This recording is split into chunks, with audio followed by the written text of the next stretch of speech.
naitwa Francis Dacha. Kuna jina lingine liko hapo mwisho linaitwa Katiba. Katiba ni baba yangu, na mimi ni mzazi, na siwezi kuwa mzazi bila kuwa na mke, na nina mke kihalali.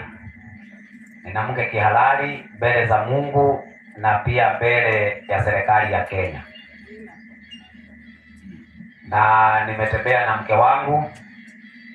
Nitaweza kumpa nafasi awasalimie tu, awapungie mkono namna hii. Huyo ndiye mke wangu, na tumeamkia usiku wa manane na tukapambana na safari, Mungu na akatufikisha salama. Amina. Ni jambo ambalo ni la kumsifu na kumuinua Mungu. Sasa nimekuja hapa na nimepewa nafasi hii niweze kutoa ujumbe. Kwa hivyo ujumbe ndiyo sababu ya mimi kusimama hapa. Kwa hivyo ninaweza kuwa na mambo mengi ya kusema, lakini muda hauwezi ukatosha. Kwa hivyo kwa ajili ya kuokoa muda, mniruhusu tu nielekee tu kwenye ujumbe wa siku ya leo. Na kabla sijaanza, mnikubalie niweze kuomba, alafu ndio tuingie kwenye mahubiri ya siku ya leo. Baba Mungu wa Bwana wetu Yesu Kristo, jina lako liweze kutukuzwa. Tunakushukuru kwa ajili ya kutupa Yesu Kristo akafa msalabani na akamnyang'anya nguvu na mamlaka shetani dhidi ya kifo. Tunapokuja hapa kwa ajili ya mmoja wetu ambaye ameweza kulala usingizi wa mauti, umeweza kuwakusanya wengi kwa ajili ya jambo hili. Ninaponena, naomba niweze kunena na wale ambao wamehudhuria katika kongamano hili. Nitumie kama chombo chako niweze kutimiza lengo na makusudi yako, kwa jina la Yesu tumeomba. Amina. Sasa ndugu zangu ambaye mumeweza kuja kwa ajili ya mazishi ya dada yetu, najua ya kwamba wengi wanamuelewa kama ndugu dada yao hapa area hii, lakini sisi tunamuelewa kama dada katika imani. Amina. Na katika imani hatuna kabila, hatuna rangi, kwa sababu tumekuwa wa familia ya Bwana wetu Yesu Kristo. Sisi tunajiita wana matengenezo wa Sabato. Tunajiita wana matengenezo wa Sabato. Na tunapojiita jina hili ni kwa sababu tumetokea kimasumasu kwa ajili ya kutengeneza kile ambacho kimeharibiwa. Hatuungani katika kuharibu, sisi tunatengeneza kile kimeharibiwa. Bwana asifiwe. Amina. Sasa ningefurahia sana, maana nimesikia lugha ya Kijaluo ikinipendeza. Yule ndugu ambaye alikuwa ni mkalimani, tafadhali naomba kama inawezekana uweze kunisaidia kukalimani, alafu baadaye utakaa karibu na msomaji ili ninapohitaji andiko unampa msomaji na tusomea. Sasa andiko ambalo litaweza kutuongoza kwenye mahubiri ya siku ya leo ni kitabu cha Wafilipi 1 mstari wa 21. Tumpe msomaji atusomee. Kitabu ni kile cha Wafilipi Wafilipi 1 mstari wa 21. Maandiko matakatifu yanasema hivi. Ndiyo. Kwa maana kwangu mimi kuishi ni Kristo, naam, na kufa ni faida. Sasa haya maneno ni maneno ambayo kila mmoja ameyasikia yakisomwa kwenye Biblia. Magijini wete mawasili yokaisomwa andiko. Mtumishi Paulo Nyasaye Paulo anapoandika kitabu hicho cha Wafilipi, esamondiko buge majua wa Filipino, anasema kuishi kwake ni faida. Owacho ni dak mare enoala. Anasema kuishi kwake ni Kristo. Ni dak mare en mana Kristo. Lakini kufa ni faida. To enoala. Kuna kitu ambaye leo watu wanalia kwa sababu ya kifo. Lakini wale ambao wanaweza kusononeka kwa ajili ya kifo ni wale ambao bado kidogo hawajaweza kuelewa ukweli wa Biblia. Wakati ambapo tumezaliwa mara ya pili na tukawa wana wa Mungu, tumemiliki na tumerithi ufalme wa Mungu, na tumefanyika watoto wa Mungu halisi. Kwa hivyo hakuna jambo ambalo linatufata ambalo Mungu hajaruhusu, likiwa nzuri au likiwa baya. Mungu anakuwa ameruhusu litupate, na sababu ambaye Mungu anaruhusu litupate ni kwa sababu ana kusudi ambalo wewe hauwezi kulifahamu.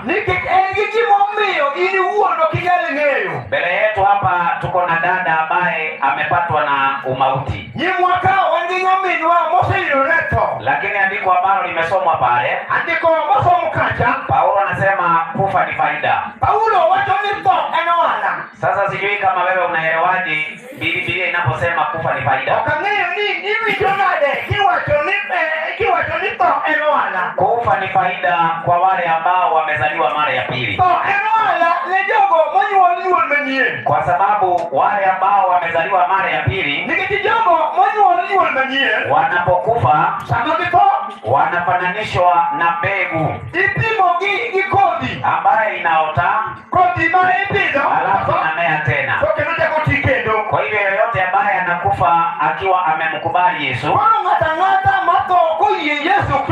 mtu yeyote ambaye anakufa akiwa amemfahamu Bwana Yesu na kupeana maisha yake kwake, huyo anafanana na mbegu ambaye imepandwa. Wakati ambapo mbegu inapandwa, hiyo mbegu lazima iweze kumea bado. Kwa hivyo wakati Yesu atakaporudi, wale ambaye tunawalilia leo kama vile dada yetu wataamuka tena kwenye makaburi yao. Ni kwa sababu gani wataamuka kwenye makaburi yao? Ni kwa sababu Yesu alipokuja hapa duniani alichukua mwili na akachukua damu sawa sawa na dada yetu, na Biblia inasema huyo Yesu alikufa. Nisomea Waibrania 2 mstari wa 14. Waibrania 2 mstari wake ni wa 14. 14 inasema hivi. Inasemaje? Basi kwa kuwa watoto wameshiriki damu na mwili, hapa wanahesabiwa watoto wa Mungu wameshiriki damu na mwili. Ndiyo. Naye vivyo hivyo alishiriki yayo hayo, ndiyo, ili kwa njia ya mauti amharibu yeye aliyekuwa na nguvu za mauti. Nani? Yaani Ibilisi. Mpe maiki. Biblia inasema ya kwamba wakati Yesu alipokufa, alikuwa anamnyang'anya nguvu aliyekuwa na nguvu ya kifo. Kwa hivyo kama kuna kifaa Koro kani tieto.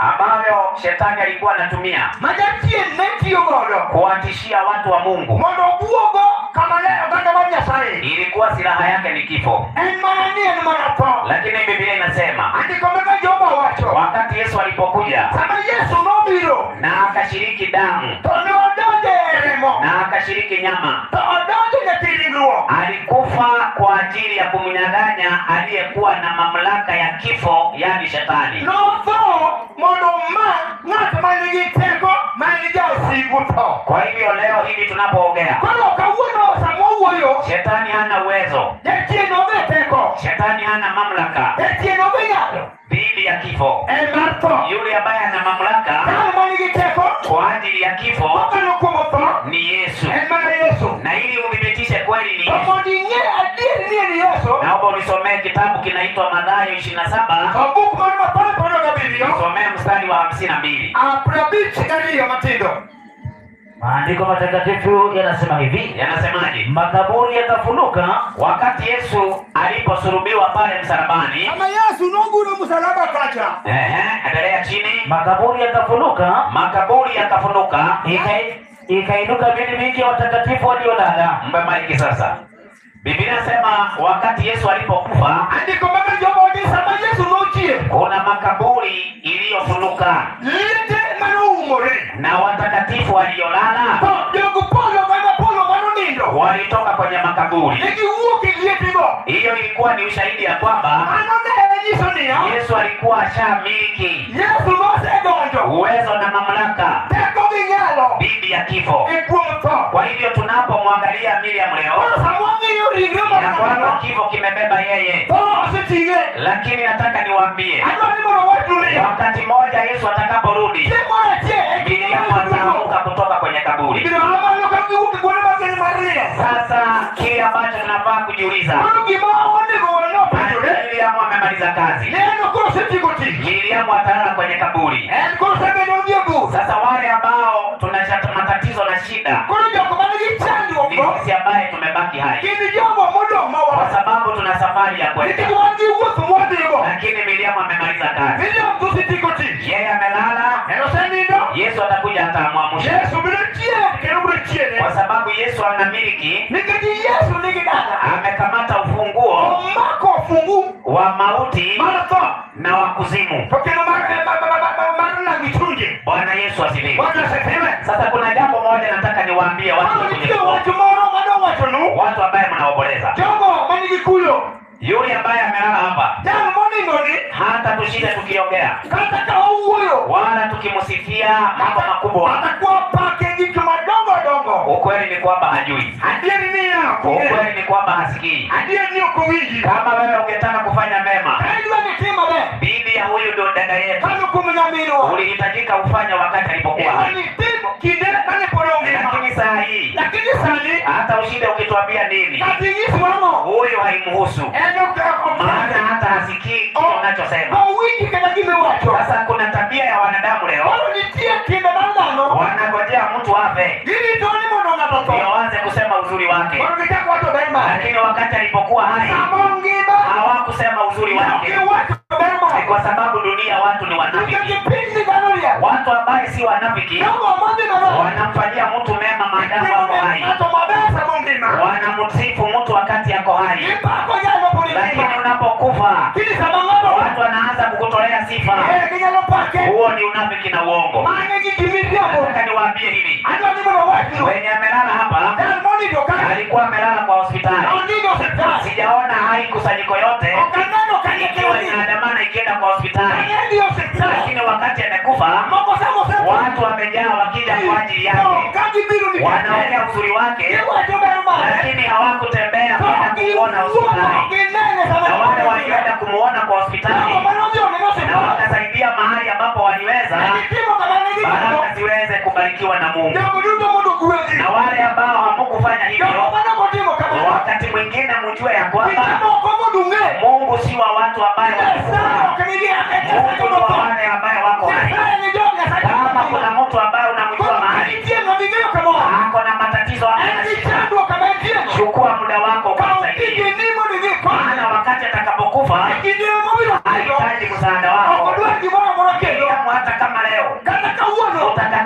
kupumzika. Hana shida. Maana tayari ameshakufa. Mkimwacha aliwe na wanyama hana matatizo. Kile ambacho kinamata ni kwamba Miriam alikuwa na uhusiano gani na Mungu.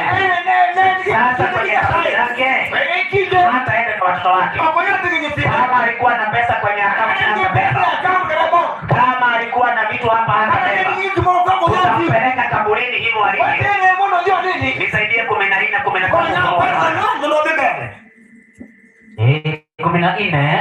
13 Ufunuo wa Yohana. Inasema hivi. Nikasikia sauti kutoka mbinguni ikisema. Biblia inasema Yohana alisikia sauti ikisema, andika heri wafu ambao katika tangu sasa. Wale wana Biblia ya Kiingereza, Biblia ya Kijaluo inasemaje?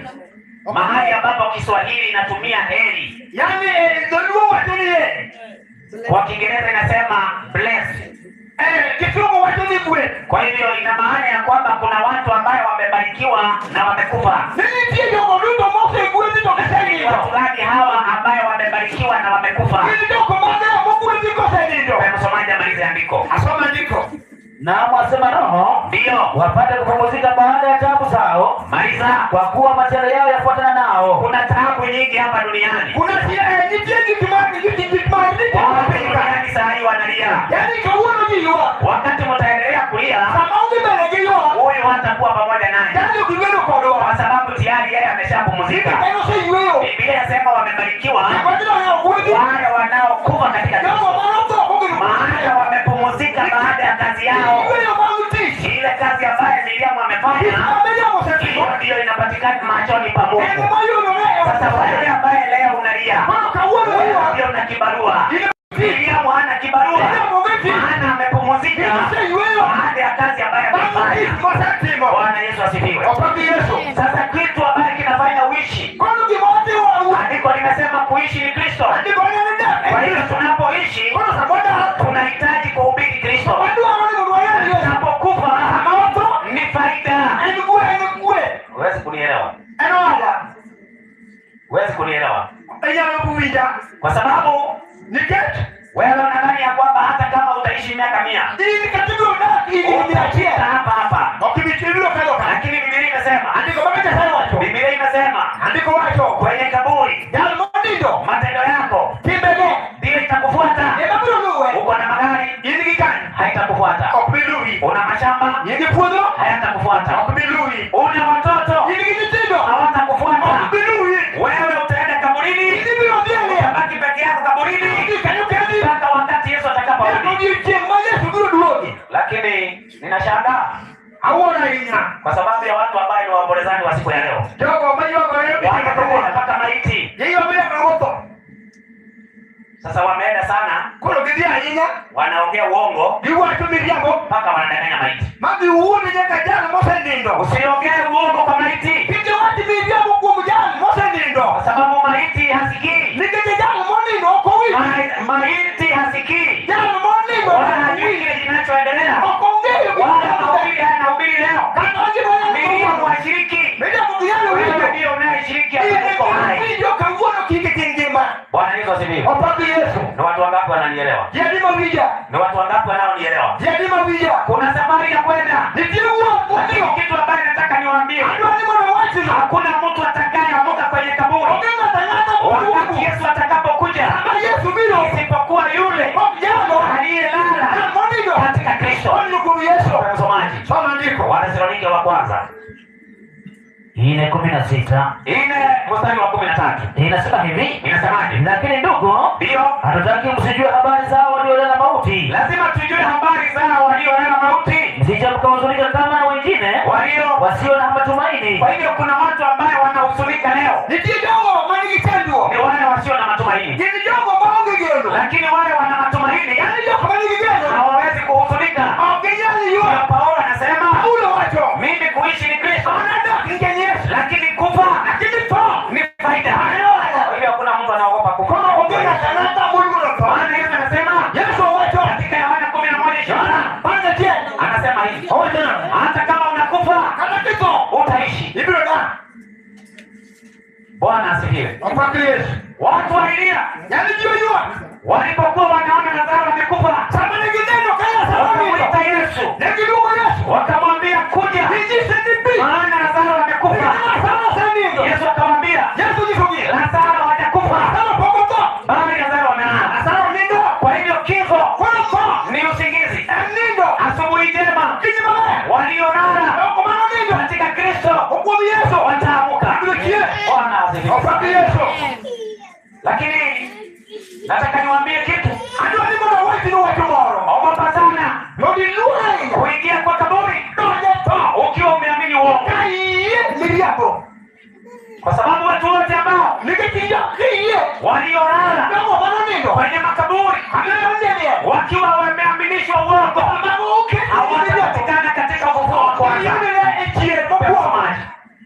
Wathesalonike 4:16. Sasa soma kitabu kile cha Wathesalonike 4:16. Maandiko matakatifu yanasema hivi. Yanasemaje? Kwa sababu Bwana mwenyewe atafanyaje? Atashuka kutoka mbinguni. Atashuka kutoka mbinguni pamoja na mwaliko, na sauti ya malaika mkuu, na parapanda ya Mungu. Ndio. Nao waliokufa katika Kristo, rudia. Nao waliokufa katika Kristo, rudia. Nao waliokufa katika Kristo watafanyaje? Watafufuliwa kwanza. Ati nini? Watafufuliwa kwanza. Kwa hivyo kuna watu walio makaburini, Yesu akija leo hawataamuka.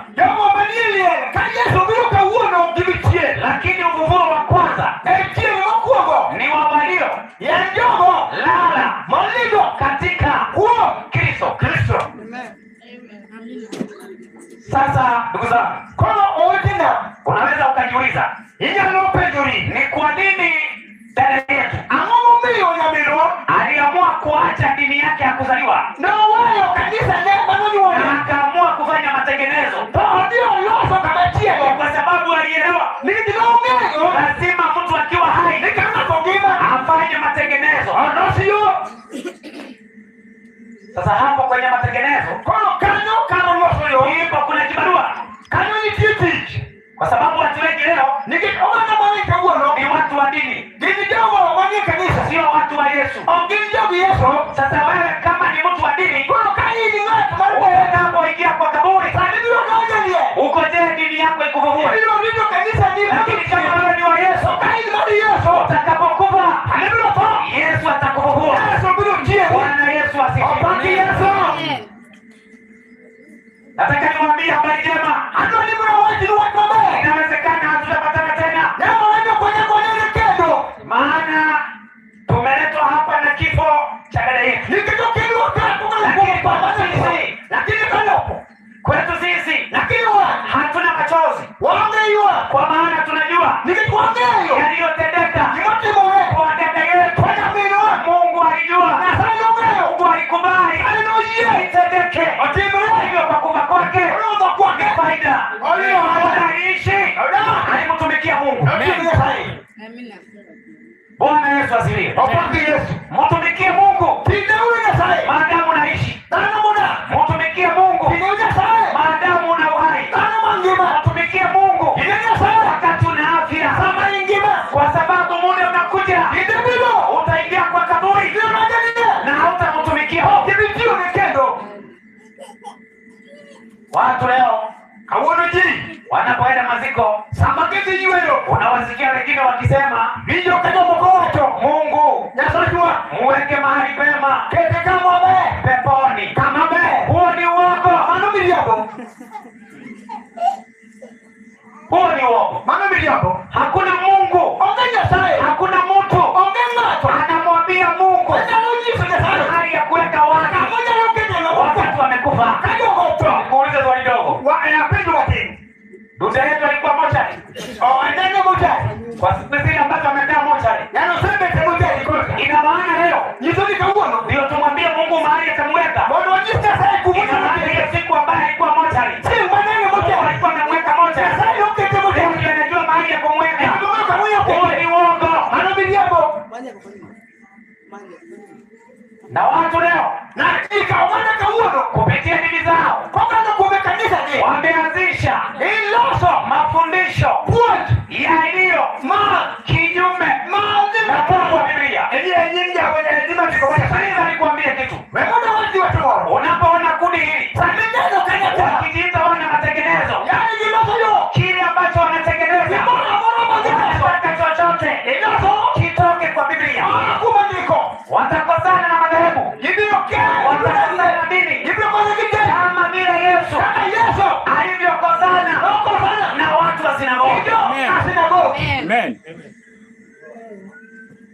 Nikwambie kitu. Wewe mbona wajiwa? Usijitetea Kikika na dini yako. Kikanisa hili. Usijitetea Kikilinda na dhehebu lako. kikanisa hili. Cha maana Kimombe muhimu. mainjo Ukiuliza Modi pedili hivi dini yako, kanisa hili. hivi dhehebu yako Kikanisa hili. imekuelekeza kwa ukweli Otengie ndio. ama inakuelekeza kwa uongo? Otengie ndio. Ndio maana Emomio unapojua Hamigao dini yako kanisa hili inakuelekeza hoteli kwa uongo, kama milio unaamua kufanya iye kuletea matengenezo mloso ukiwa peke yako. Kama ni kendi. Usikojee mama, usikojee baba, Moja ni wote. usikojee watoto. Ni pigo. Inapofika Moja ni uhusiano, fanya peke yako. Na hiyo ndio maamuzi watu wengi wameshinda. Maana watu wengi leo wameenda kwa makanisa ili wakifa waweze kuzikwa. Hivi niwaulize, hata kama mngemwacha bila kumzika, unataka kuniambia angezikwa? Angezikwa hata na municipal. Haijalishi hata zile umbwa zinazokufa hapa kama zinazikwa. Kwani umbwa zinazikwa nani hapa? Usije ukaenda sehemu inayokusudiwa ni ibada, lakini nakufundisha uongo ati kwa sababu wewe unataka wakuzike. Wacha wakati wa maziko wajipange, wale watakuzika, wewe usijali. Wewe jali una uhusiano gani na Mungu na mwanawe Yesu Kristo. Bwana Yesu asifiwe. Bwana Yesu asifiwe. Nawaambia inawezekana. Leo ni siku unanisikiliza, fanya hivi, fanya hivi, usiangalie ulizaliwa wapi.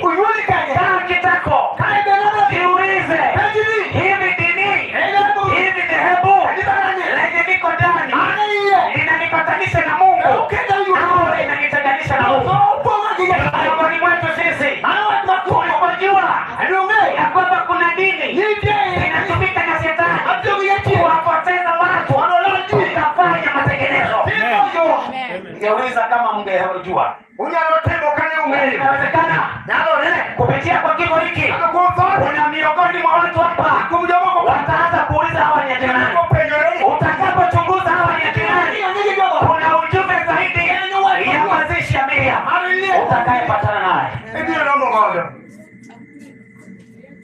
Watu wengi leo wanajiita Wakristo, lakini ndani ya mioyo yao wameficha fitina, wameficha chuki, wanadai kuwa ni Wakristo. Biblia inasema waraka wa kwanza wa Yohana 3:15. Ninapenda kumalizia Waraka wa kwanza wa Yohana 3:15. inasema hivi, Inasemaje? kila mchukie ndugu yake ni muuaji, Kila anayemchukia ndugu yake ni muuaji. nanyi mnajua kuwa Nani? kila muuaji hana uzima milele ukikaa ndani yake. Kumbe sio lazima uchukue panga, sio lazima uchukue bunduki kwa shuki ambayo uko nayo moyoni. Inatosha wewe kuwa muuaji. Utakapokufa uingie kwa kaburi na shuki imekujaa moyoni, hali ya ufufuo wa kwanza hautapatikana. Kwa hivyo ninataka niwaulize waombolezaji ambaye mko hapa leo, Miriam amefariki dunia. Miriam amefariki dunia. Hivi Miriam alikuwa na watoto na watoto wake bado wako hai. Yale ambayo ulidhani unaweza kumfanyia huyu ambaye amekufa, sasa naomba uelekeze kwa watoto aliacha. Ni watu wengi utawapata tu wanaongea baada ya kupiga mlango hii, kwa sababu wanasema hakitoki moyoni, kinatoka tu kwa mdomo. Naomba watu kama wangemaanisha, tungekuwa leo duniani hakuna mtu anasumbuka. Kama watu wangekuwa na umoja, tungewasaidia watu wengine ambao leo wako katika shida. Sasa mimi nataka tufanye jambo moja. Ando ni mwana watimwa tomorrow. Maana naona watu wengine wanataka kuondoka. Neno kama mkono ndio uogi. Ningeomba sisi tunapohubiri, Kwa kweli wanasema yalo. tunapokuja kwenye maziko, Samwa bili iko. sisi huwa hatubebi pesa ya maziko. Wano kwa pesa miko. Lakini tunapokuja kwenye maziko, Samwa bili kanyo. tunajipanga kwa ajili ya wale ambao wameachwa. Kwa hiyo kwa mjambo ndio mowe. Huyu mama Mama Moselindo. ameacha watoto. Wewe jitinde. Kama wewe unamaanisha, Kai ni watabie. ningeomba tufanye jambo fulani hapa. Wale mnitingi Naomba mwana. tuweze kufanya mchango Wale mwana kwa ajili ya watoto hao waliobaki. Nene tindo modo. Na sisi hatubebi pesa. Wano kwa tingi pesa. Pesa zinabaki kwa wale ambao wamechangiwa. Pesa ndo kumjambo modo.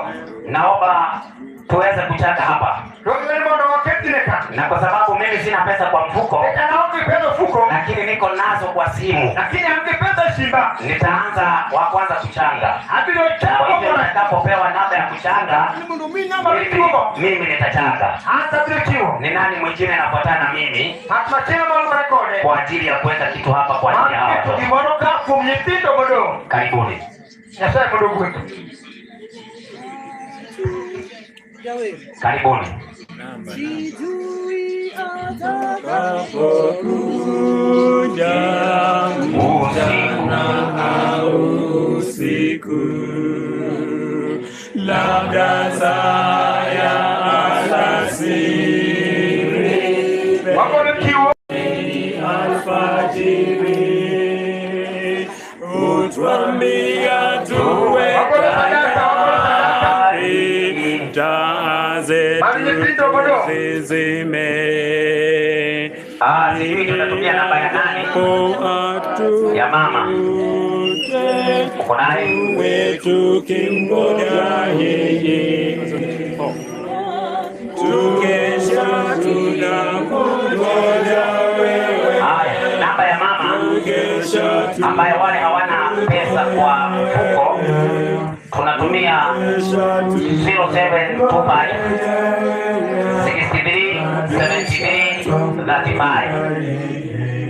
0725 63 73 35. Wale ambaye hamna pesa kwa mfuko, mnaweza mkatuma kwa hiyo namba.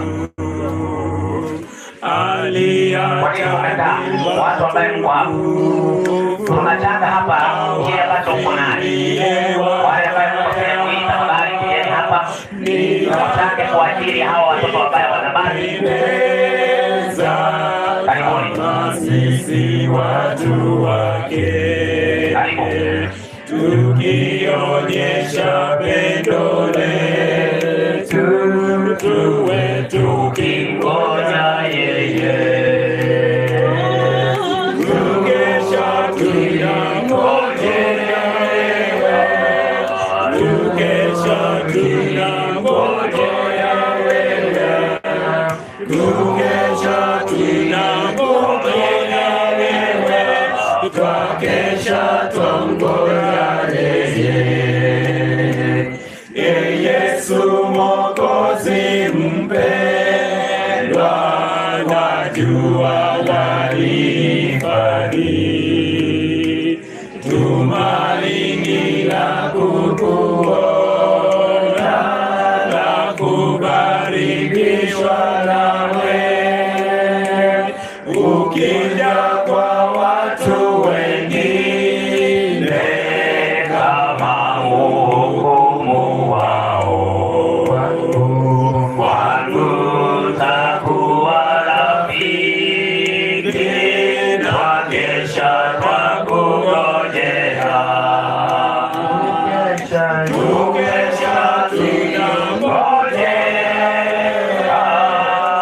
tukesha tunangoja wewe, tukesha tunangoja wewe, twakesha twangoja yeye,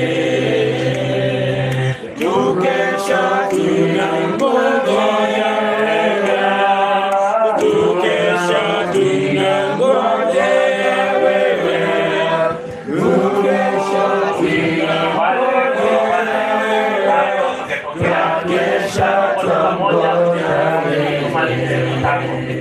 Nyinyi mliokona hapa ndi, hebu songeeni tuweze kuchanga pamoja.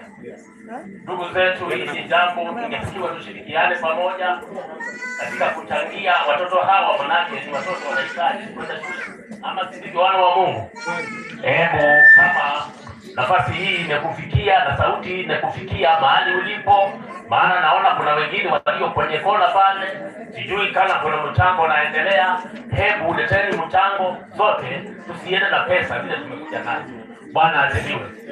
Kama umekuja na hela kidogo, tokea lete hapa ili tuweze kuanza katika ngoma hii. Namba ya simu naamini mliwapatia. Hebu rudia mama namba ya simu tena, chukua chombo hiki waambie namba ya simu, maana siku hizi watu wapendi pesa, wanasema ni kweli ama si kweli? Yes. Namba ya simu, tangaza namba ya simu 0725 637335. Rudia tena 0725 0725 63 73 35. Yes. Hiyo ndio namba mara moja imeingia. 07 Hapa turudia tena 07 25 25 63 63 73 35. 35. Yep. Hiyo ndio namba ambao naamini kila mmoja ameweka.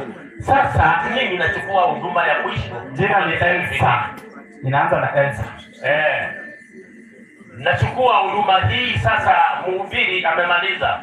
Mimi kazi yangu ni kutoa hapa nipeleke mpaka kwa Gabu. Bwana asifiwe. Unaona mimi ni mzee? Unaona mimi ni mzee? Mimi naitwa Anton Makao, mwana matengenezo. Niliingia kanisa la Wasabato mwaka wa 1969 nikiwa kijana mdogo. Nikiwa kijana mdogo sana. Na kutoka hapo ningali natembea katika misingi ya Wasabato. Sabato. Bwana asifiwe. Amen. Hapo ndipo nakaa na nitakaa mpaka Yesu arudi. Lakini kazi yangu ni kutengeneza kule wanaharibu.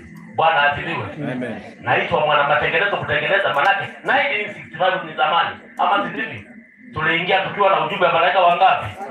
Ujumbe wa malaika wangapi? Watatu. Na mimi niliapishwa, niliambiwa siwezi kupatishwa kama sijui kuendesha ujumbe wa malaika watatu, na jambo la pili singepatishwa kama sijui kuendesha sheria 10 bila kuangalia Biblia. Nikapeleka sheria 10, nikaambiwa kijana, peleka ujumbe wa malaika watatu, nikapeleka ujumbe wa malaika wangapi? Watatu nikamaliza. Nikaambiwa kijana, jambo la mwisho ndio hili, inua Biblia. Maana kanisa hili haiwezi kupatiza mtu kama hana Biblia. Maana kanisa hili imeandikwa. Sikuwa na Biblia, nikaambiwa kijana, aenda nyumbani ukatafute Biblia, maana kanisa hili inasema imeandikwa. Mwaka wa 1969 mzee yule labda ndiye alikuwa amezaliwa. Wengi nyinyi hamukuwa mmefanya nini? Hiyo ndio ilikuwa kiapo cha zamani. Lakini msalaba ulipoingia ukaleta shida. Nikawaambia kwa heri. Kwa heri Wasabato, kwa heri. Nikaanza kutengeneza. Nikaanza kufanya nini? Nikawaambia mimi sitatoka kanisa la kwanza. Hii ndio jambo nataka niweze kufufua, muweze kuondolewa sisi ni akina nani. Kanisa la kwanza ya ujumbe malaika wangapi? Wakipiga tarumbeta malaika wa kwanza, wa pili na watatu. Na nikafuatilia kanisa, nilitaka kujua kanisa ilitoka wapi. Kumbe kanisa imetoka hapa Kindu. Imetoka wapi? Ikatoka hapa Kindu. Na historia naijua vizuri. Vile yule alileta injili akafika Maseno. Alipofika Maseno akauliza ni wapi atapata shamba aweze kujenga kanisa na hospitali na kitu kingine nani kingani. Vitu vitatu. Yani nikimoka deka. Bwana asifiwe. Hopaki Yesu. Bwana asifiwe. Hopaki Roho. Kwa hivyo ninapomalizia kwa kusema hivi, hayo ni ushuhuda wangu, nimependa nikiondoka hapa mtuelewe sisi ni akina. Samaki kwa roho ni maneno. Ongea ya moto fue. Tunatengeneza kule ambapo kumeharibika. Kwa hivyo sisi tunaitwa wana matengenezo. Wana wasomi ndogo Hili ya mwalimu wa kuhudumia kama mimi. Ndio hene. Ukiingia online utamuona. Kidogo tengenene. Online utamuona akipiga tarumbeta.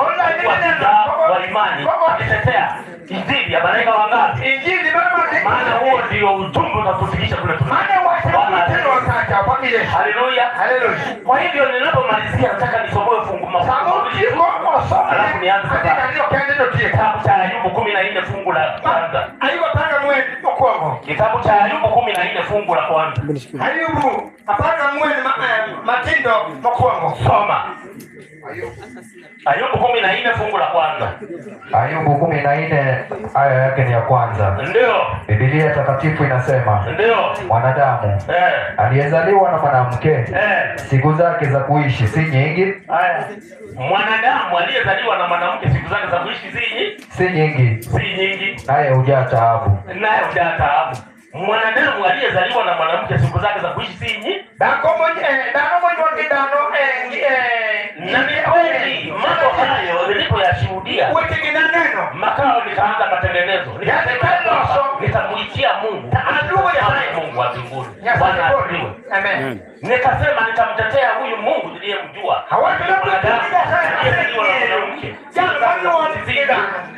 Si nyingi vitindikido. Kumbukeni wazazi wetu walikuwa wanaishi miaka 100. Wazee wa zamani waliishi miaka 900. Ndio waliishi ya tatu akazaa Metusela. Metusela akaishi miaka 90 na 60 na ngapi? Aliishi miaka nyingi zaidi Metusela. Lakini Mungu akakadhirika. Kitabu cha Mwanzo 6 fungu la 3 nimalizie. Kitabu cha 6 fungu la 3. Hebu soma pale. Mwanzo 6 aya yake ni ya 3. Mungu akakasirika. Ndugu zangu wale mnaishi kipindi hiki mjue Mungu ana hasira. Unapotembea ukiwa hapa sehemu hii ya nyumbani, Mungu ana hasira. Na Mungu alipokasirika akakata miaka. Soma kitabu cha Mwanzo 6 fungu la 3. Bwana akasema, anasemaje? Roho yangu haitashindana na mwanadamu milele. Roho yangu haitashindana na mwanadamu milele. Soma. Kwa kuwa yeye naye ni nyama, basi siku zake zitakuwa miaka 120. Siku zake zitakuwa miaka 120. Mungu akakasirika akakata miaka ikawa 120. Wazazi wetu wale wametuzaa Eliadi walikuwa wanaishi miaka 120. Ni kweli ama si kweli? Wale waliotuzaa wacha sisi, mimi nina miaka 70. Na saa hizi meno yangu imeng'oka. Ni kweli ama si kweli? Kwani naelekea wapi? Ni wapi naelekea? Maana Mungu alisema tutakaa miaka 120. Mimi nimekaa 70. Hebu soma kitabu cha Mithali, kitabu cha Zaburi 90 na fungu la 10. Zaburi. Kuna kitu nataka niwaambie wakaaji wa mji huu ninapoondoka.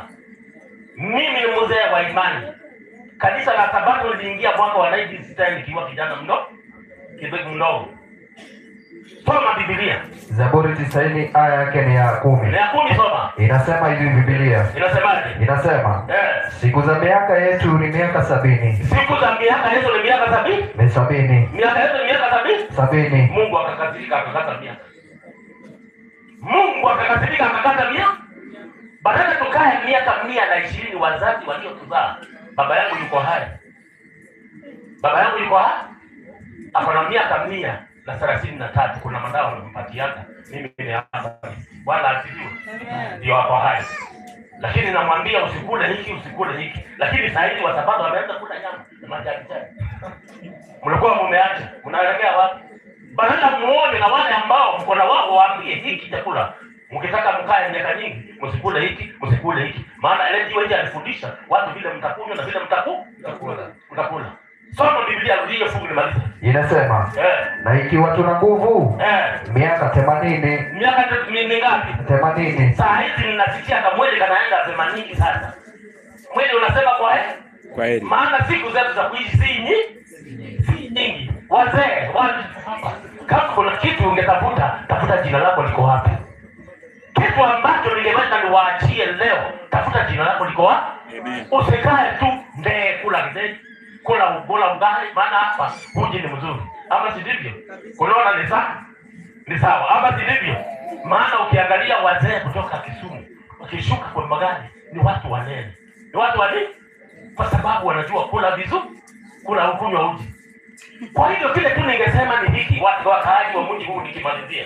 Siku zetu ni miaka 70. Na ikiwa una nguvu miaka 80, unahangaika na pressure, unahangaika na sukari, miguu inaanza kutembea polepole, meno inaanza kung'oka moja kwa moja, maana Mungu amekasirika.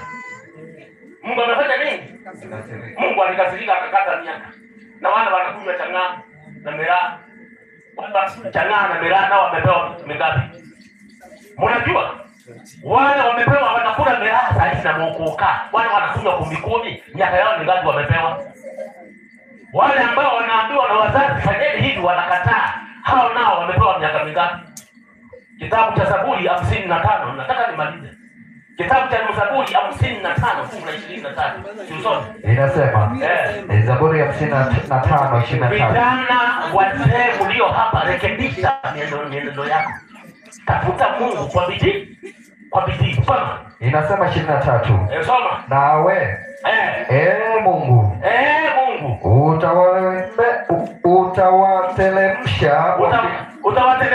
Utawatelemsha.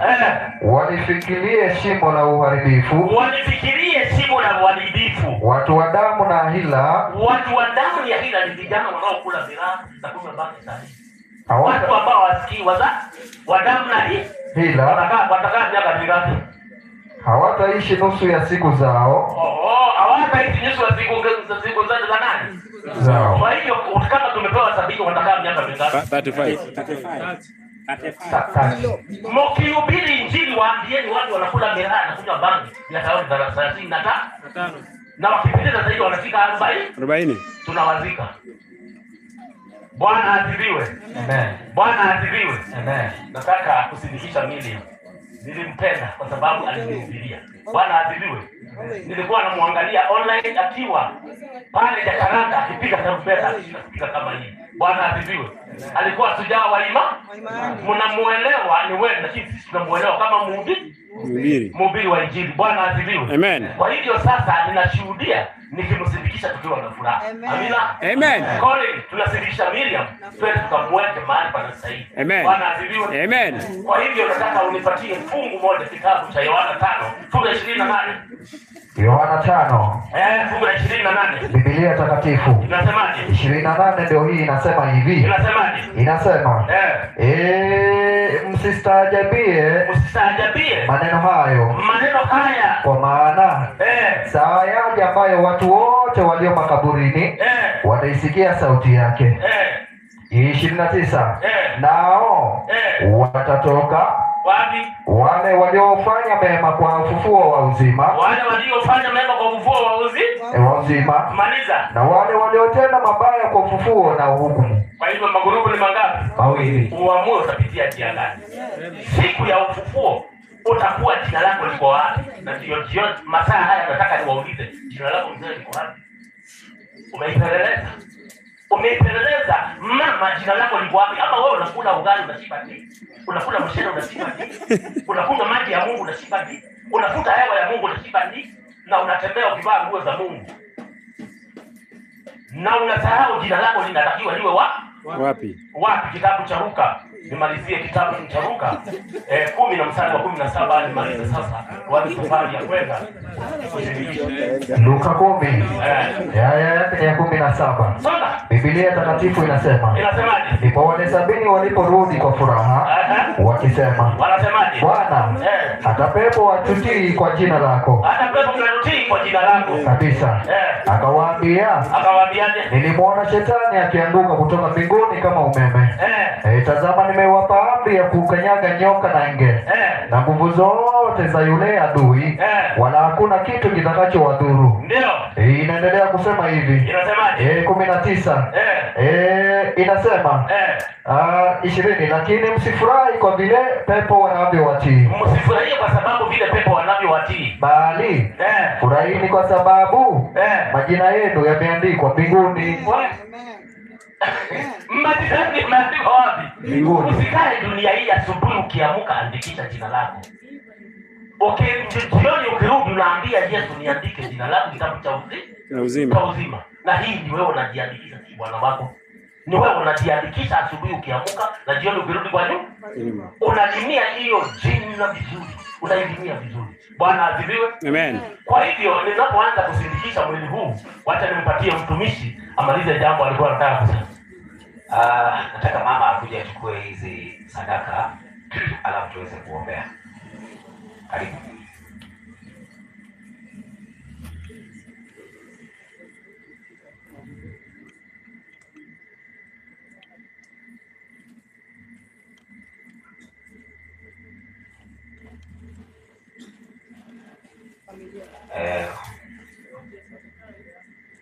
Asante.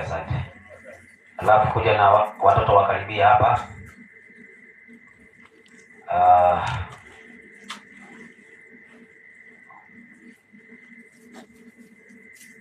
Haya, nataka tuombe. Piga magoti.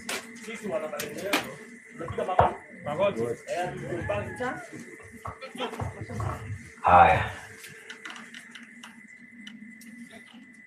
Baba wa Bwana wetu Yesu Kristo, Mungu wa pekee na Mungu wa kweli, jina lako liweze kutukuzwa, kwa sababu hakuna jambo linalo kutoka nyuma. Kila jambo ambalo linatendeka unaruhusu liweze kutendeka. Sasa tumeachiwa watoto na mama yao amelala mauti. Leo ni siku ya kumweka kaburini, tukitarajia kuonana naye katika ufufuo wa kwanza. Sasa mama yake ameachiwa juhudi la watoto hawa, na watoto hawa wamebaki pia wetu, kwa sababu Miriam amekuwa ni dada yetu. Tunakuomba Mungu utuwezeshe tusije tukafika wakati wa kusahau haja za watoto hawa. Wape afya nzuri, walinde wanapotoka na wanaporudi. Yule shetani ambaye kazi yake ni kuharibu, tunamkemea. Tunasema asipate nafasi juu ya maisha ya watoto hawa. Linde lako liweze kutukuzwa, kwa sababu nao na la Yesu tumeomba. Amen. Jambo la mwisho ambalo ningetaka niseme, ijapokuwa leo tumetumia jeneza hii, Miriam hangeweza kushika sanamu kama hii kwa mkono, kwa sababu Mungu amekataza kwenye amri ya pili, msije mkajifanyia sanamu yoyote ya kuchonga. Huyu si Yesu. Hii ni sanamu imewekwa hapo. Sisi hatuna uhusiano kabisa na sanamu hii. Waliweka kwa makusudi yao, lakini sisi tunajua hii ni sanamu na hatuna ushirika na sanamu. Sanamu ni dhambi. Wale wanatumia sanamu hii na sanamu hizi, mjue mnafanya dhambi mbele za Mungu. Shukrani. Amen. Asante. Kitabu cha Mhubiri ninapomalizia 12 fungu la 7, na wale ambao kabla sijafunga nitakaribisha, nimesikia siku amefika aongee neno moja tu, alafu nianze kusafirisha. Soma fungu. Inasema Biblia, soma pumzi ya Mungu. Unasemaje? Aya ya 7, sura ya 12. Nayo mavumbi hurudia nchi. Nayo mavumbi hurudia nini? Nchi. Nayo mavumbi hurudia nini? Nchi. Kama alivyokuwa, nayo roho kumrudia Mungu aliyeitoa. Na roho hurudia nani? Mungu aliyeitoa. Kwa hiyo Mungu akifa haendi mbinguni kama vile tunavyotangaza na uhubiri. Kabisa. Mtu akifa haendi wapi? Mbinguni. Mtu akifa haendi wapi? Haendi mbinguni. Kwa hiyo mavumbi hurudia nini? Nchi. Nayo roho kumrudia Mungu aliyeitoa. Nayo roho hurudia Mungu aliyefanya nini? Mungu aliyeitoa. Zaburi 104 fungu la 29. Zaburi 104 fungu la 29. Soma. Biblia takatifu inasemaje? Inasema hivi. Zaburi 104. Wacha nifike pale. Soma mtumishi. Aya 29. Inasemaje? Inasema kidogo tu. Zaburi 104:29. Inasemaje? Haya, inasema hivi. Inasema wewe wauficha uso wako. Wewe wauficha uso wako. Wao wanafadhaika. Wao wanafadhaika. Waiondoa pumzi yao. Waiondoa pumzi yao. wanakufa na kuyarudia mavumbi yao. Kwa hivyo Mungu anaondoa pumzi, wanafanya nini? Wanakufa. Kwa hivyo Mungu anaondoa pumzi ili alipumzia. Kwa hivyo mtu akifa, msidanganywe anaenda mbinguni. Mavumbi hurudia mavumbi yake, pumzi hurudia yeye aliyefanya nini? Aliyetoa. Na atembei kwa ngoma. Atembei kwa nini? Unajua sijui ni huku ama ni wapi huku wetu Ukambani. Wanasema alitembea ili alikuja nyumbani. Mama, hiyo usikubali. Hiyo ni kitabu cha Ayubu 7:9. Ayubu. Soma. Ayubu 7. Fungu la 9. Fungu lake ni la 9. Soma. Ayubu 7:9. Soma. Inasema hivi. Katika 7:9 kitabu cha Ayubu hiki. Inasema. Inasema kama vile wingu likomavyo na kutoweka. Kama vile wingu likomavyo na kutoweka. Na vivyo huyo ashukaye kuzimu. Ndivyo huyo ashukaye kuzimu. Hata zuka tena kabisa. Atashuka tena kabisa. Soma. Inaendelea kusema hivi. Inasemaje? Kama vile wingu likomavyo kutoweka. Ndivyo hivyo huyo ashukaye kuzimu hata zuka tena kabisa. Hata rudi tena nyumbani kwake. Hatarudi nyumbani hatarudi tena nyumbani kwake. Alikuja kututembelea. Hatarudi nyumbani kwake. Hiyo ni Biblia. Bwana asifiwe. Nini ya Bwana rudi tena? Amefanya nini? Kwa hivyo mkiona ndugu wale tumeacha hapa, mkiona ametokea mtu kama huyu, piga magoti. Bwana asifiwe. Amina. Nimemalizia. Ndugu zangu, nataka wenye kubeba jeneza tuanze safari hapa kuelekea.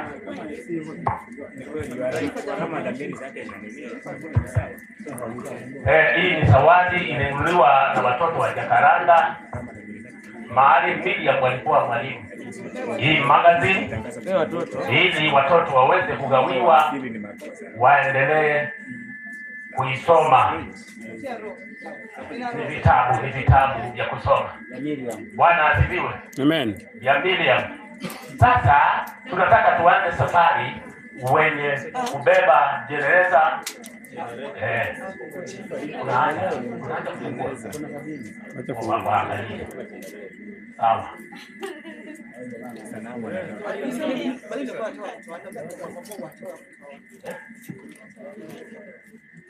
Chifu yuko, kama yuko aje. Chifu yuko, mmoja wa serikali.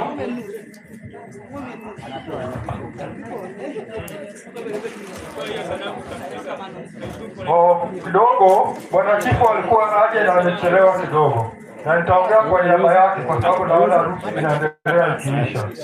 Nitaongea kwa niaba yake. Yule mkalimaji yuko wapi? Anisaidie kwa kidogo kidogo. Endelea bado nisaidie mambo haya. Kwa majina naitwa Joseph Ucheo Kuku. Nyinge kakosewa chono. Mimi ni vile tueleza wako kesha. And vile enda na kokisha. Kama chifu hayuko naweza nikawakilisha. Kachifu onge tukuruhuyo ekaliu kachifu. Kidogo na waelezea wanakijiji kwa mbogiso yoko mwanamajini kwa vile shule zimefungwa, kesani skulu lo kila mtu ajaribu kuwa mlinzi wa mtoto wake. Na tukamato mundo litina tene. Alafu tena na hapa ndogeka kwa harusi ya dada yangu ikiisha, kama kwa harusi maana yake hizo vyombo ambavyo inatusaidia katika harusi kimano kwenye wangika dada akishana na hizo vyombo viondoke. Kama wasaidia na minua to utigigidi kwa sababu mambo ya disco matanga hairuhusiwi. Niketumia ndadi disco matanga endimo kwa winjore. Kwa hiyo chifu amesema niwasalimie. Mano chifu kuna mosu. Tena nilisema kwa mama yangu hapa ndio kama chukua minua. Mama ndio vile enda wa hapa ambapo ameangukiwa na mama vile enda maka anamoyuru akitandua.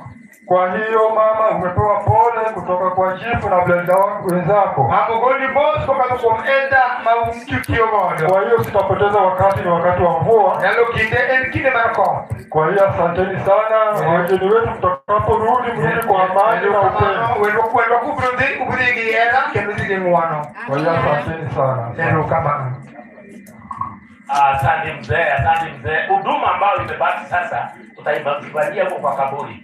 Hapa nitaomba, baada ya kuomba tuanze safari. Tupende huko tumalizie hiyo huduma ya mwisho. Huduma ya mwisho itafanyika pale kwa kaburi ili tuendelee kumaliza huduma. Asante kwa wale ambao mmetoa sanamu. Sisi hatuna urafiki na sanamu, hata msalaba. Msalaba tuliachia wenyewe. Tukasema maana huwezi weka kisu kiliua ndugu yako wewe kwa kifua usimame hiki vizuri kiliua ndugu yangu. Yesu, hebu tuanze safari moja kwa moja. Wakaaji wa mji huu, madikoni, wale ambao tumekuja na wao, tushike pamoja na familia, tukiimba wimbo. Madikoni wote wa kanisa na wale wa familia, basi nikiomba tuanze safari ya kuelekea pale kwa kaburi. Naomba sasa wale ambao tunaenda simameni haraka kama jeshi la Mungu. Jeshi mashujaa wa imani.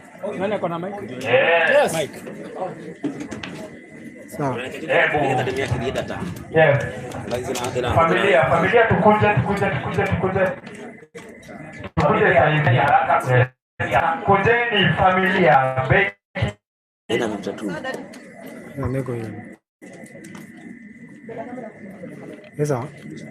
Yes. 2 minutes ya kutake photoshoot familia. Tupige picha family. Yes, alafu familia tukimaliza kupiga picha kanisa tupige. Sawa, ingieni kwa picha. Yes, alafu kwa tukianza safari. Yes, na familia please ukiitwa tayo food. Let's be serious with this,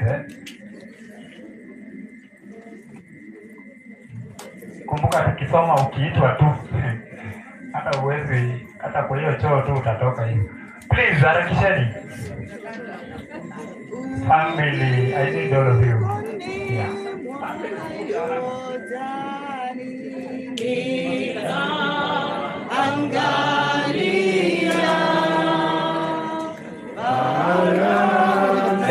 Muingie kwa picha, familia simameni, muingie kwa picha. Kamera photoshoot ni gani? Iko YouTube live for those who wanaweza communicate kwa YouTube. Tunakuwa online. Sisi tunakuwa online. Alafu kaka muingie online. Ningependa niwatangazie mzee wetu, ningependa niwatangazie channel zetu. Ukitaka ngambo kujiona, ukitaka kujiona kwa kufanya kitu ya kupicha, tunaingia online kwa kila mahali. Haya, hata nitangaze channel zetu. Ukitaka kutufuatilia kwenye channel zetu, ya kwanza Biblia Nuru ya Dunia. Biblia Nuru ya Dunia, alafu Biblia Msingi wa Kweli, alafu Present Truth Now Shine. Alafu sauti jikani pale wepo nyango, sauti jikani mfano jikani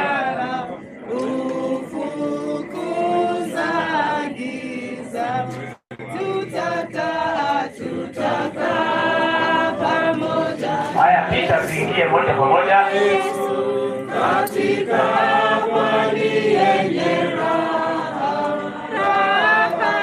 tutaimba wimbo wa msana kondo milele hata milele.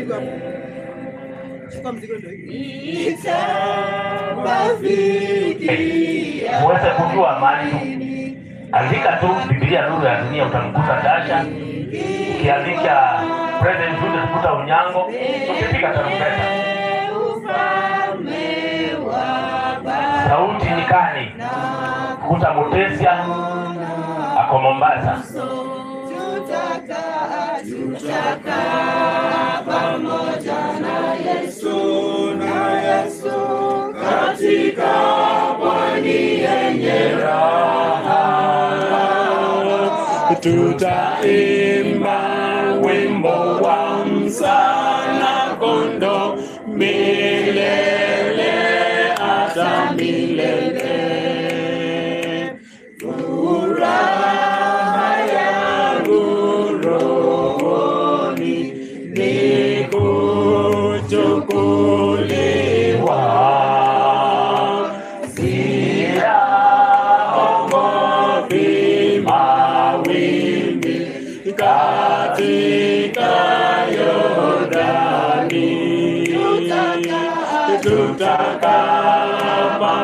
pamoja na Yesu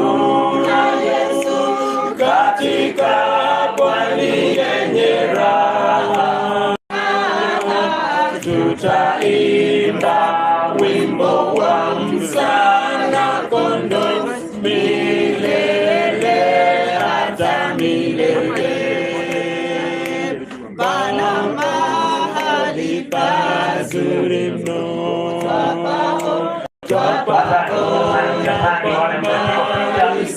Familia wale katika sanduku basi baba yetu. Tulikuwa tunaomba aje. Sitaki mseme ati body view, so nataka mjipange mwenye anataka kuview ndio time, so naona tu kwa hivyo wacha tuview body view kwa wale wamefika leo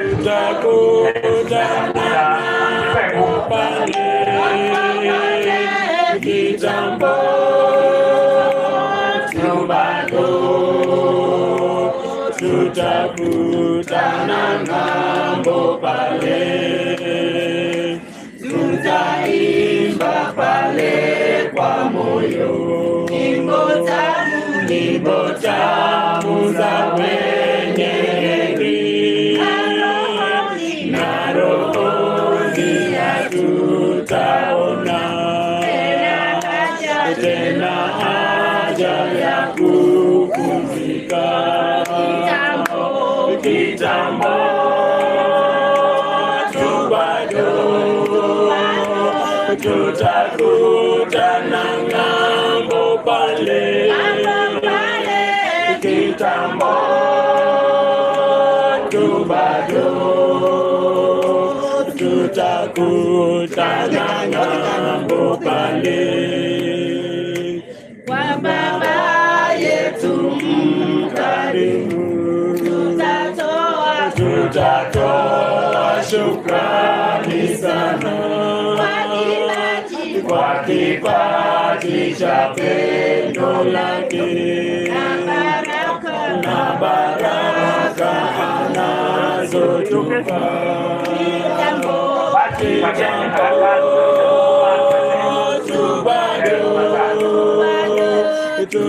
Tutakutana ng'ambo pale, kitambo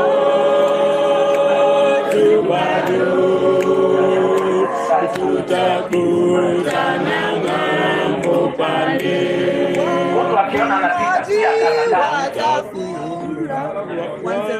Wavunaji watafurahi. Wanasema nini? Wavunaji watafurahi. Yule hajaona anaangalia anafika.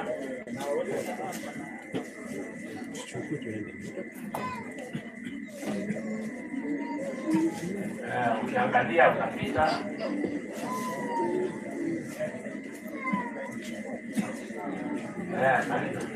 Asante. Baada ya huduma hiyo imepita, ningependa nipende kuomba madikoni wote na kanisa zote simameni tuelekee kwa kaburi.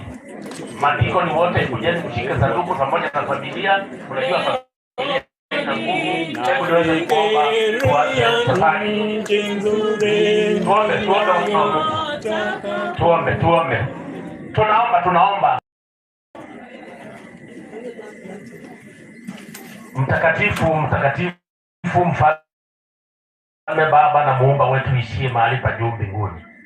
Tulikuwa na huduma ya pekee kumrudisha Miriam katika udongo mahali alitoka. Baba wetu wa mbinguni, tunapomsindikisha na kufikia kunena maneno ya mwisho, ukawe pamoja nasi tunapomalizia huduma hii ambao umetupatia kwa leo.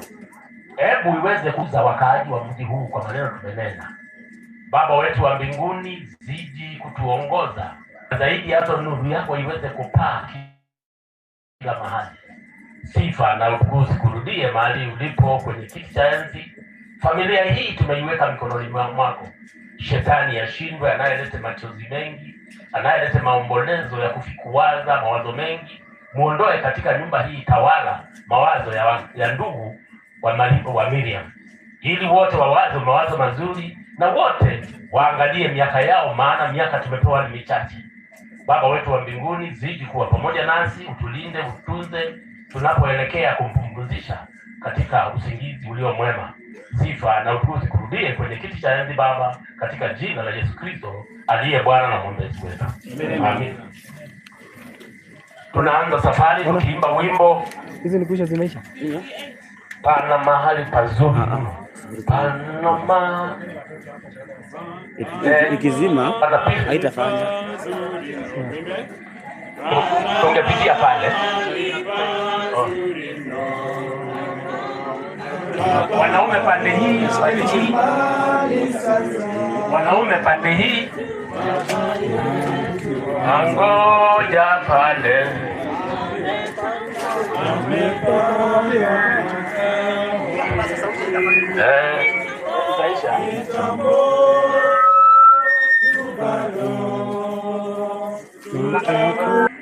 Umegurira ati usio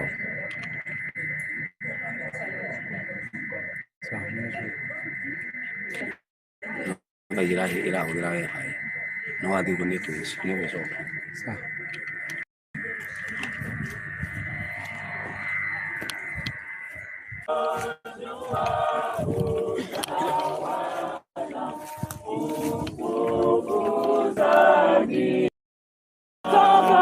Tutakaa pamoja na Yesu katika pwani yenye raha. Tutaimba wimbo wa msana kondoo milele hata milele. Nitawafikia lili na kubarikiwa kwenye ufalme wa Baba na kumwona uso. Tutakaa pamoja na Yesu katika pwani yenye raha. Tutaimba wimbo wa msana kondoo milele hata milele. Furaha yangu rohoni ni kuchukuliwa, siyaogopi mawimbi katika Yordani. Tutakaa pamoja na Yesu katika pwani yenye raha. Tutaimba wimbo wa msana kondoo milele hata milele. Maneno yangu ya mwisho ni Danieli 12 fungu la 2. Soma pale. Danieli 12 fungu la 2, nikwambie maneno ya mwisho. Inasemaje? Danieli 12 fungu la 2. Inasemaje? Tena wengi wa hao walalao katika mavumbi, wengi katika hao walalao katika mavumbi ya nchi wataamuka. Wataamuka. Wengine wapate uzima wa milele. Wengine wapate uzima wa milele. Wengine aibu na kudharauliwa milele. Wengine wataamuka wapate uzima wa milele. Kwa hivyo huyu amelala tunamuelewa vizuri, tuliishi naye. Bwana azibiwe. Huyu amelala tuliishi naye na yeye. Akinipigia tarumbeta online na muangalia vizuri, Sujaa mama alipiga tarumbeta. Alizaliwa katika mboma hii, ndio naona tumekuja kushuhudia. Yule mama mke wa mchungaji ameshughulika zaidi kuliko vitu vyote. Kuna siku alinipigia simu akaniambia makao, tuma pesa 1,000 haraka. Ama sisi tulipa 700 kabaki 300. Hiyo 300 tutatumia hao watoto. Amen. Bwana asifiwe. Ili nitimize lengo la sauti ambao mama ulilia kutaka mama apone. Ama si ndivyo? Alipokuwa mgonjwa yule mama alilia pamoja na kanisa lote. Bwana asifiwe. Kwa hivyo Biblia inasema wengi wataamuka wapate uzima wa milele na wengine aibu ya kudharauliwa. Kwa nini? Kwa sababu hawakusimama. Kweli ndio inatuokoa, si nyumba, si madhehebu inatuokoa. Tutokaliwa na kweli ambao umekamata hivi. ama sivyo? Biblia wa Sabato kuna fungu inasema shika sana ulicho na asije mwingine akatoa taji ya ufalme ile Mungu atakupatia. Bwana asifiwe. Amina. Mafungu mawili yangu nataka nimalizie nayo. Kitabu cha Ufunuo 1 fungu la 17. Mahali Yohana alikuwa analia, Yesu akamwambia usifanye nini? Yule amebeba usingizi huu ni Yesu amebeba, hakuna mtu mwingine amebeba usingizi huu. Usingizi huu ni ule unaweza kwenda uite bwana wako akiwa amelala, amuka ule. Anaamka na anaku. Lakini usingizi huu ni ule mkubwa Yesu anahitaji Yes. Sisi hatuna nguvu, hatuna uwezo. Kweli ama si kweli? Soma hiyo fungu. Nasema.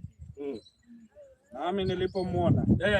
Nalianguka miguuni pake. Nami nilipomwona nilianguka miguuni pake. Kama mtu aliyekufa. Kama mtu aliyekufa. Akaweka mkono wake wa kuume juu yangu. Akasemaje? Akisema, usiogope. Mimi ni wa kwanza na wa nini? Na wa mwisho. Alafu na aliye hai. Nami nalikuwa nimekufa. Na tazama, ni hai hata milele. Ni hai hata milele na milele? Na milele. Ndio. Nami ninazo funguo za mauti. Funguo ya nini? Za mauti. Funguo kuna yule ameweka. Bwana asifiwe. Sisi hatuna. Sisi hatuna. Kazi yetu ni kuita mili amkuja ule chakula. Lakini usingizi huu nani anabeba funguo? Ni Yesu Kristo. Bwana asifiwe. Hayo ndio maneno ya mwisho nataka niweze kuwaaga wakaaji wa mji huu, na mtufuatilie online. Mkitaka kutuona vizuri, tuko online. Hapo ndipo tunapatikana. Kwa hivyo yule ana funguo ni Yesu Kristo. Ndiye sasa amebeba funguo na huyu atakuja kufunguliwa. Bwana asifiwe. Wenye kuteremsha jeneza waiteremsha kwa sababu niongee maneno ya mwisho na fungu la mwisho nitaisoma. Sasa tukiingia kwa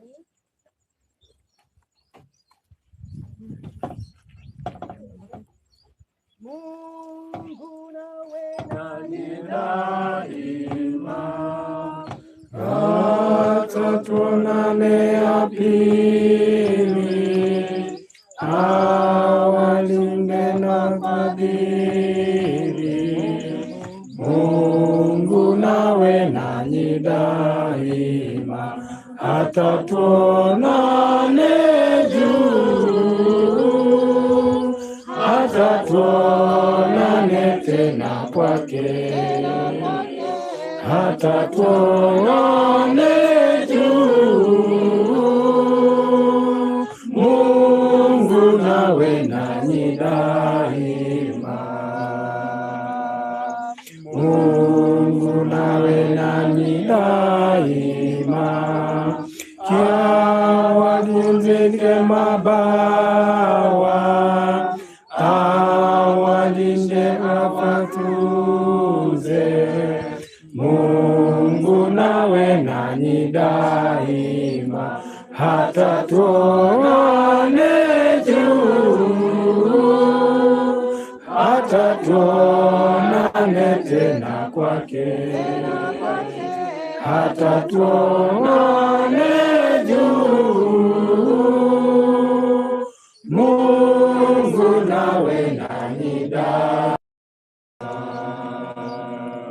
Mungu nawe nanyi daima, kila wakati wa shida, awalinde mfadhili. Mungu nawe nanyi daima, hata tuonane juu, tuonane tena kwake, hata tuonane juu. Mungu nawe nanyi daima, Mungu nawe nanyi daima, awamiliki na pendo ambalo halina mwisho. Mungu nawe nanyi daima, hata tuonane juu, hata tuonane tena kwake, hata tuonane juu. Mungu nawe nami daima. Soma kitabu cha Mwanzo 3 na fungu la 19. Alafu wale wachotewe mchanga nami niletewe mchanga. Kuna kijiko mahali? Kuna kijiko? Chota mchanga.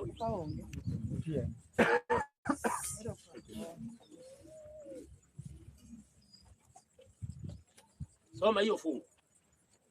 Watu wale watoto mchanga. Mama. Na mama leo mchanga. Soma. Unasemaje? Kwa jasho la uso wako utakula chakula. Kwa jasho la uso utakula chakula. Hata utakapoirudia ardhi. Hata utakaporudia ardhi. Ambayo katika hiyo ulifanyaje? Ulitwaliwa. Kwa maana huu mavumbi wewe. Huu mavumbi wewe. Nawe mavumbini utarudi. Nawe mavumbini utafanya nini? Nawe mavumbini utafanya nini? Miriam nikiwa shahidi wana matengenezo. Nikiwa shahidi, mimi ni mmoja wa kwanza kushuhudia ya kwamba dada Miriam tumemsindikisha na aweze kuingia kwa mavumbi. Wala wengine familia wachote mchanga waweke hiyo. Familia wachote mchanga.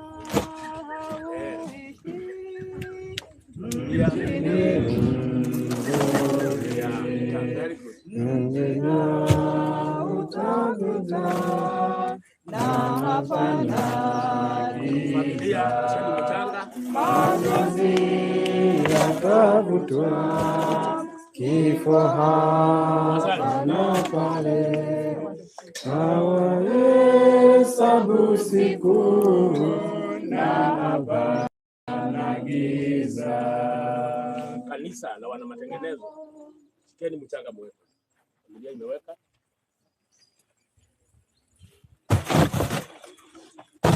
Mlangoni ya lulu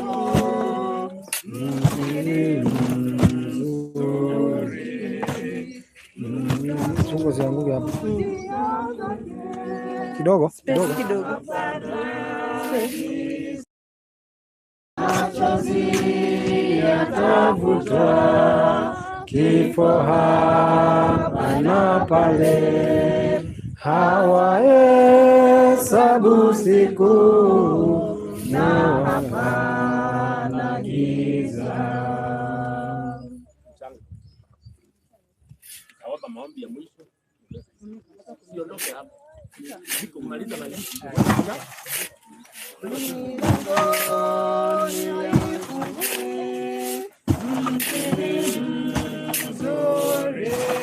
Arusha sana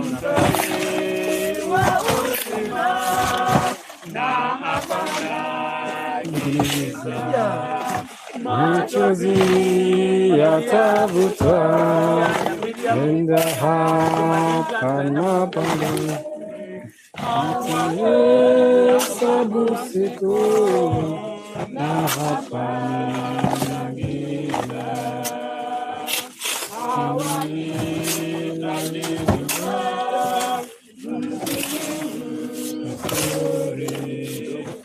Kidogo.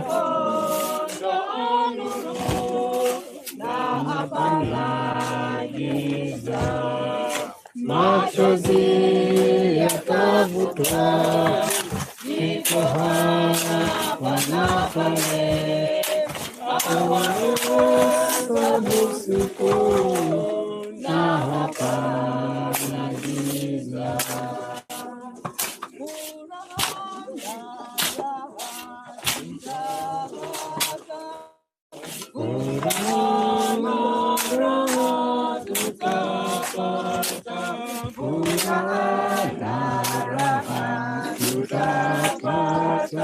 Yesu anaporudi, Yesu anaporudi, Yesu anaporudi,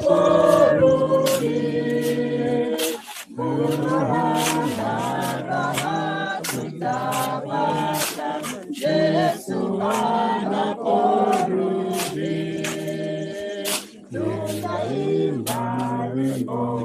shangwe, tutaimba nyimbo za shangwe, tutaimba nyimbo za shangwe. Yesu anaporudi, Yesu anaporudi, Yesu anaporudi, tunaona raha tutapata. Yesu anaporudi, Yesu anaporudi,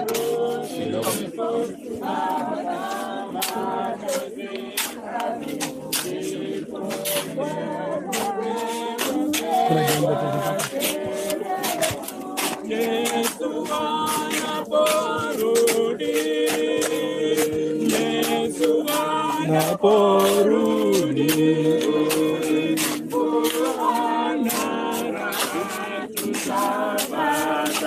Yesu anaporudi.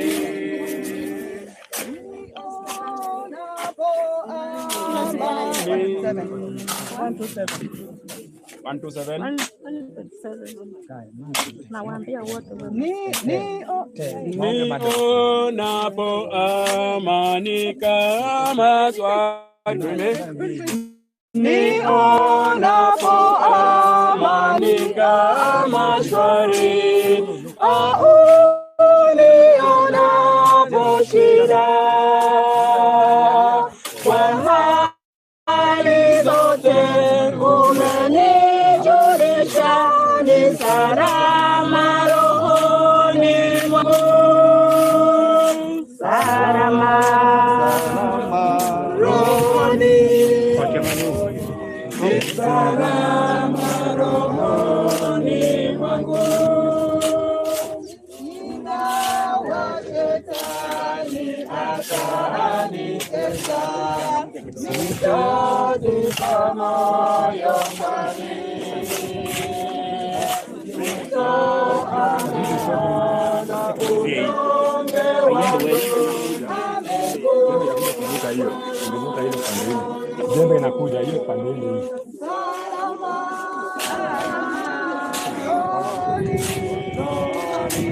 Ni salama rohoni mwangu.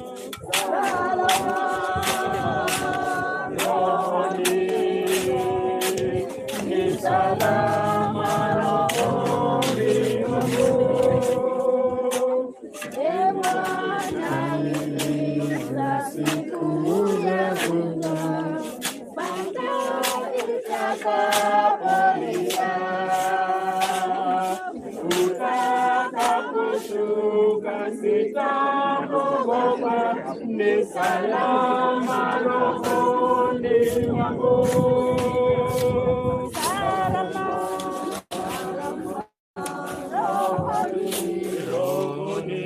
ni salama rohoni mwangu.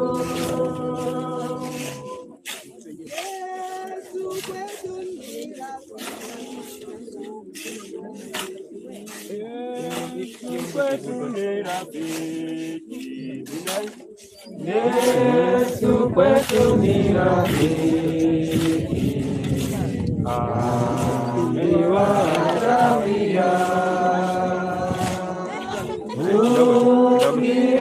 ukiomba kwa Baba, asikia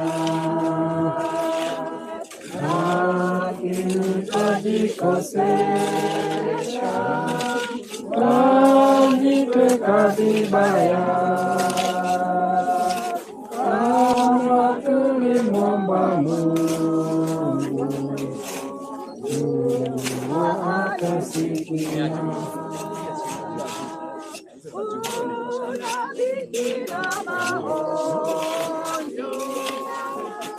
Tunalisha video hii ndio upite vizuri.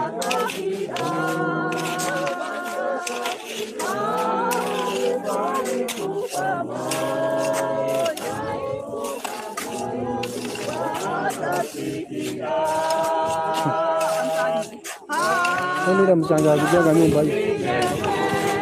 Kwa inakuwa automatic nacha. Kwa hivyo huko hakuna haja ni kimba tu kwa shamba. Utapata moto. Kuna mahali chini kwa mtu kuna ya kutengeneza maji. Hata kama ni simiti tu kutengeneza. Hata kama ni ya moto. Piga plasta na hiyo. Sasa hivyo ndio naona wanafanya.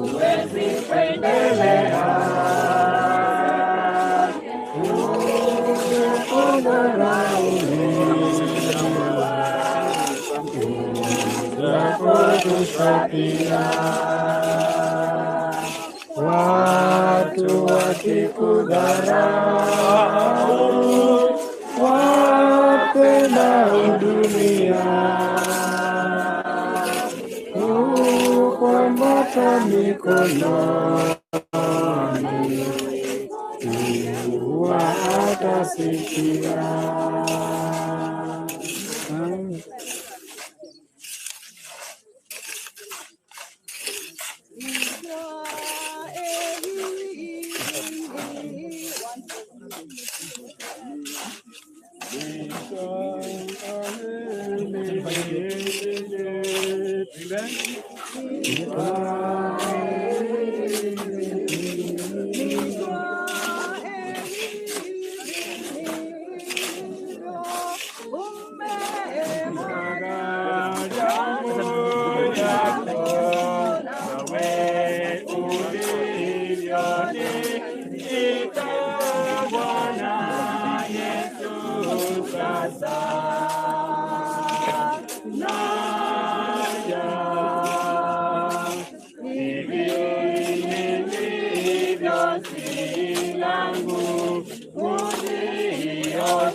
Ninasikia unaponena nami,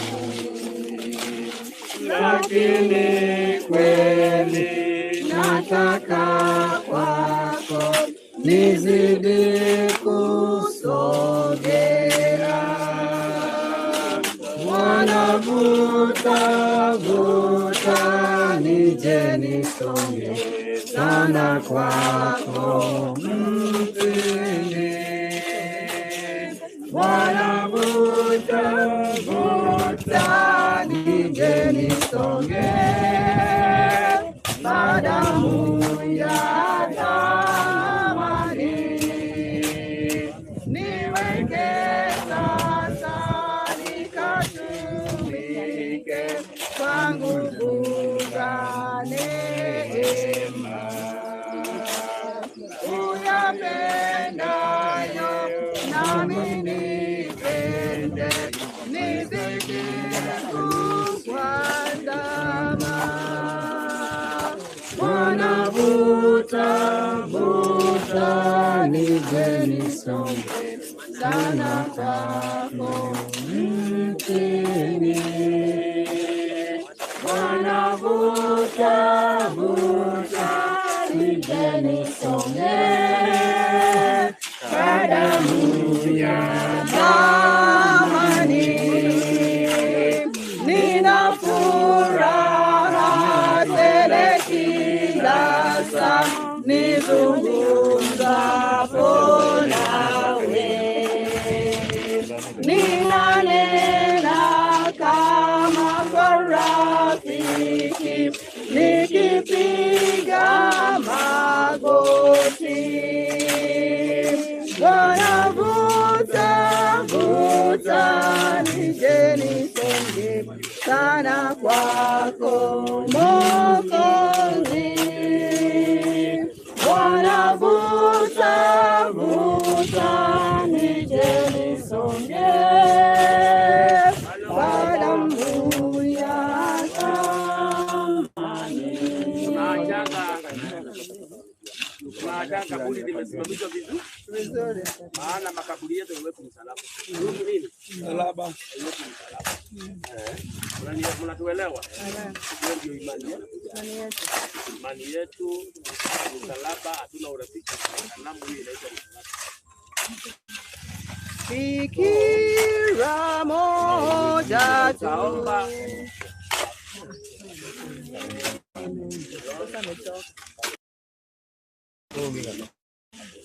Naomba mtumishi wa Mungu dada atafunga kwa maombi. Mtumishi wa Mungu atafunga kwa maombi.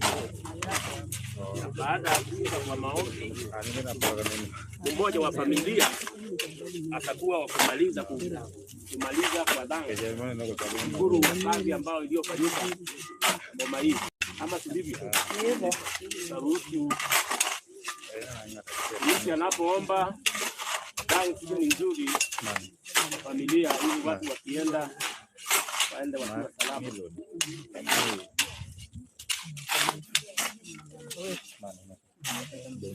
Fikira moja tu kurejea tena, nimekaribia mbingu zaidi ya jana. Karibu karibu na kwetu mbingu, karibu na kwetu sasa, nikuone karibu, karibu na kwetu na kwenye makao, kiti cha enzi cha Mungu, pahali pa mto. Karibu karibu na kwetu Mungu, karibu na kwetu sasa, nikuone karibu, karilisha Yesu, kuamini kwangu nimefika mwisho wake, nikuone karibu, karibu na kwetu mbingu, karibu na kwetu sasa, nikuone karibu, karibu na kwetu mbingu, karibu na kwetu sasa, nikuone karibu.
Asante.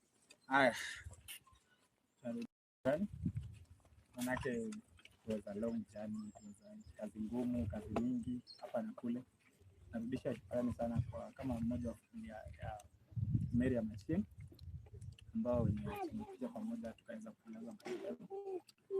So ile shukrani kubwa sana kama familia, tunasema asante na mzidi kusaidia familia hii ndogo ambao wameachwa, hata wakibaki mambo iko tu sawa. Napigia simu, naongea na mama, watoto wanaendelea njia nyingine, tunaendelea huko ndani. Alafu mimi kama yes, so mimi niko narudisha shukrani kubwa sana ya ambao umefanya, ambao tumepanga hadi mahali imefika. So asanteni sana. Asante sana. Yeah, it was wonderful. Mbarikiwe. Asante. Tuombe. Baba Mungu wa Bwana wetu Yesu Kristo, Mungu wa pekee na Mungu wa kweli, tunakushukuru kwa ajili ya kutujalia safari hii. Sasa kwa sababu tumemaliza kupumzika, sisi nasi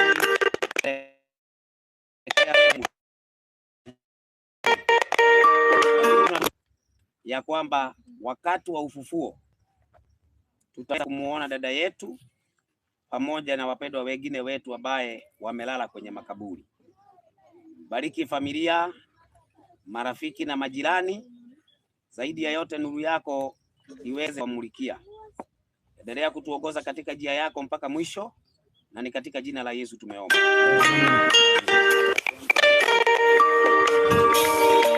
Amen.